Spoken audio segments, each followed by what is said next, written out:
सरकार की सबसे महत्वाकांक्षी योजना प्रधानमंत्री शहरी आवास योजना में विभागीय अधिकारी और कर्मचारी किस तरह से पलीता लगा रहे हैं, इसकी एक बानगी कन्नौज जिले में साफ तौर पर देखने को मिली। यहाँ पात्र गरीब कच्चे मकानों में रहने को मजबूर हैं और करोड़ों की आलीशान बिल्डिंग में रहने वाले लोगों को प्रधानमंत्री शहरी आवास योजना का लाभ दिया जा रहा है। योजना में गड़बड़ का खुलासा उस वक्त हुआ जब किसी ने अधिकारियों को इसकी जानकारी दी। आइए बताते हैं क्या है पूरा मामला। नगर पालिका कन्नौज के अध्यक्ष शैलेंद्र अग्निहोत्री ने अपने पद का फायदा उठाकर अपनी अमीर चाची के नाम प्रधानमंत्री शहरी आवास आवंटित करा दिया और योजना की पहली किश्त भी दिलवा दी गई है। मामला जब मीडिया की सुर्खियों में आया तो जिले के आला अधिकारी हरकत में आए और 2 सदस्यीय जांच टीम बनाकर जांच के आदेश दिए गए।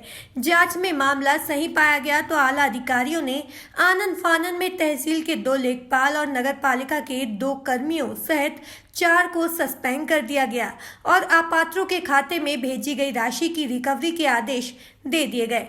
तस्वीरों में एक तरफ सदर कन्नौज नगर पालिका अध्यक्ष शैलेंद्र अग्निहोत्री की सगी चाची कल्पना अग्निहोत्री का 2 मंजिला आलीशान मकान दिख रहा है, तो दूसरी तरफ तस्वीर में झुग्गी झोपड़ी में जीवन बसर करने वाले पात्र गरीब नजर आ रहे हैं। इसमें आलीशान मकान में रहने वाले को प्रधानमंत्री शहरी आवास योजना से आवास आवंटित कर पहली किश्त 50,000 रुपए दे दी गई है, जिससे आवास का निर्माण भी होने लगा।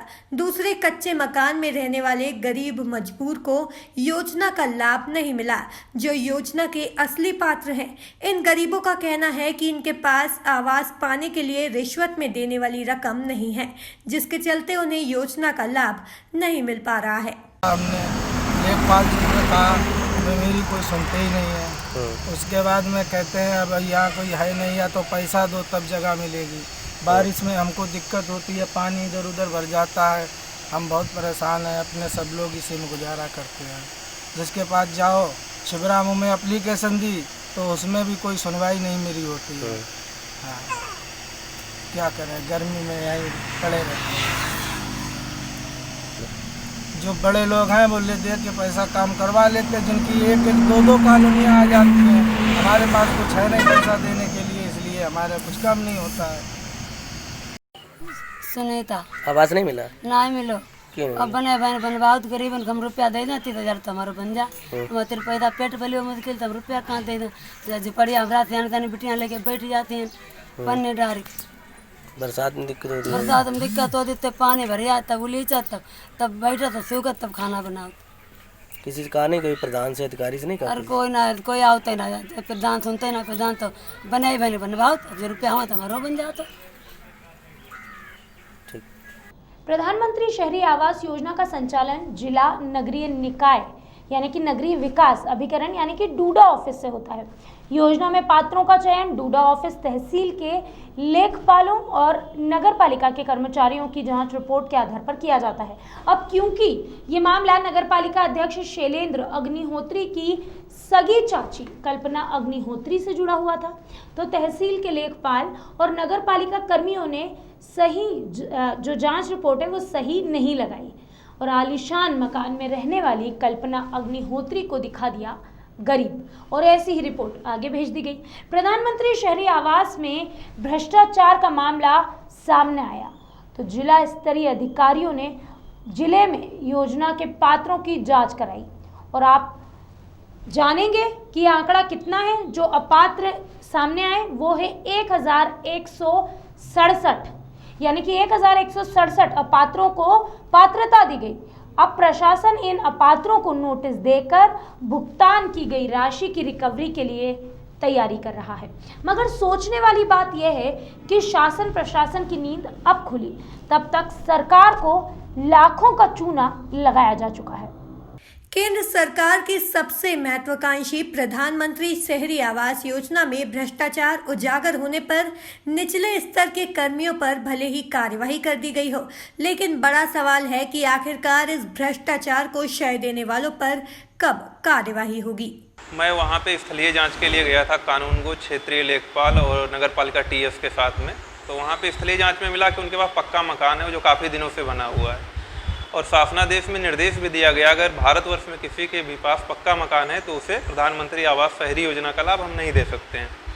इस आधार पर मैंने आख्या बनाई है और एसडीएम साहब को अपात्रता के लिए मैंने आख्या भेज दी। हाँ, हमारे जिन्होंने सत्यापन किया था तहसील स्तर के 2 लेखपाल आशीष पाल और अजय अवस्थी जी को सस्पेंड कर दिया गया है और साथ ही साथ नगर पालिका के भी कर्मचारियों पे नगर पालिका के जो ईओ हैं उन्होंने कार्रवाई की है। इसमें जो जांच अभी कराई गई है इसमें एसडीएम साहब ने अपने स्तर पर टीम गठित की थी जिसमें अधिशासी अधिकारी और लेखपाल थे, तो उन्होंने अपनी जांच रिपोर्ट दी है, उसके तहत वो अपात्र पाए गए हैं।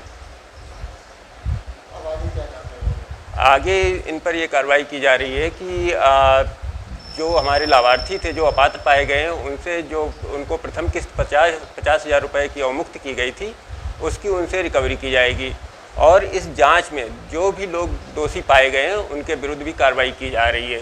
इसमें प्रथम जांच जो होती है वो राजस्व कर्मियों द्वारा की जाती है, उसमें उन्हें पात्र बताया गया था तथा दूसरी जांच नगर पालिका से भी होती है, उसमें भी उन्हें पात्र बताया गया था। दोनों जगह कर्मचारियों पर कार्रवाई की गई है। अब ये तो नहीं कह सकते हैं कि रसूख के चलते लापरवाही हुई है, हो सकता है कहीं ऐसा गड़बड़ी हुई हो या लाभार्थी ने अपनी सच्चाई छुपाई हो। पूरे प्रोसेस में एक तरह से देखें तो हमारा एक उत्तरदायित्व ये होता है कि जिन लाभार्थियों की पात्रता की रिपोर्ट लगकर मिल जाती है उन्हें हम पैसा रिलीज करते हैं और पात्रता की रिपोर्ट लगाने के लिए राजस्व कर्मियों को लगाया जाता है। तत्पश्चात उसी जांच पर नगर पालिका से भी जांच रिपोर्ट ली जाती है। दो जांचों के बाद ही उसे पैसा रिलीज किया जाता है। जो प्रधानमंत्री शहरी आवास योजना है उसके तहत कुल 10,330 आवेदन आए थे, जिसमें कुल जांच के दौरान क्योंकि जो संबंधित नगर पालिका नगर पंचायतें होती हैं उनको जांच के लिए भेजा जाता है, तो उसमें से कुल 1167 व्यक्तियों के जो आवेदन हैं वो अपात्र पाए गए हैं। तो क्योंकि इसकी ये लंबी लगातार प्रक्रिया है तो जैसे जैसे आवेदन आते हैं उसी के क्रम में पात्रता की जांच करने के लिए जो टीम जाती है, तो अभी तक 8 नगर निकायों को मिला के कुल 1168 आवेदन ऐसे हैं जो अपात्र पाए गए हैं, उनको लिस्ट से हटा दिया गया है। बाकी जांच आगे जारी है। सर, जो अपात्र पाए गए हैं उनसे कुछ रिकवरी की तैयारी भी होती है? इसमें एक प्रकरण ऐसा संज्ञान में आया है कि जिनको जो पात्रता की सूची में जिनका नाम आया था लेकिन उनकी शिकायत दोबारा से की गई और उनको प्रथम किस्त जारी हो चुकी थी, लेकिन दोबारा उसके लिए एक उच्च अधिकारियों की टीम गठित की गई थी उसमें, क्योंकि जो प्रथम दृष्टया जांच होती है वो नगर निकाय के कर्मचारी और निचले स्तर के कर्मचारी उसकी जांच करते हैं। लेकिन जब मामला हाईलाइट हुआ तो उसमें एसडीएम सदर और ईओ ने स्वयं जाके टीम के साथ में जांच करी, तो उसमें ये पाया कि वो व्यक्ति अपात्र थे, तो उनके अपात्रता के चलते ही उनको एक नोटिस इशू किया गया है ताकि उसका जो प्रथम किस्त उनको दी गई है उसको जमा करें और जैसे भी उसका नोटिस का जवाब उनके रिटर्निंग वहाँ से होती है उसकी आधार पर ही कार्रवाई की जाए।